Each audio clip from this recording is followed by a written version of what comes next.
வணக்கம். என் பெயர் மகிஷாலி. நான் 4ஆம் வகுப்பு ஆ பிரிவு படிக்கிறேன். நான் எடுத்துக்கொண்ட தலைப்பின் பெயர் திருந்திய திருடன்.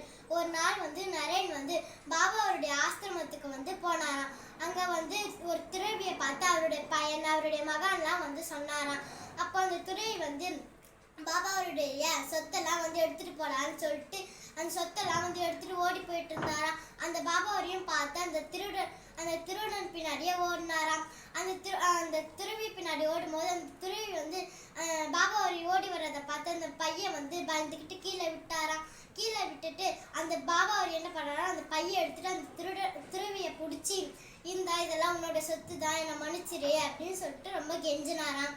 அந்த துறவியும் அந்த பையன் வாங்கிக்கிட்டு இனிமேல் நம்ம எந்த பொருளும் திருடக்கூடாது, நம்ம மற்றவங்க பொருளுக்கு நம்ம ஆசைப்படக்கூடாதுன்னு சொல்லிட்டு அந்த திருடன் துறவி நினச்சிக்கிட்டானா, இந்த மாதிரி நம்ம திருந்தி வாழணும். இந்த கதையிலேருந்து நம்ம என்ன தெரிஞ்சுக்கிறோம்னா, இனிமேலே மற்றவங்க பொருளுக்கு நம்ம ஆசைப்படக்கூடாது, நம்ம பொருள் நம்ம பத்திரமா வச்சுக்கணும். நன்றி, வணக்கம்.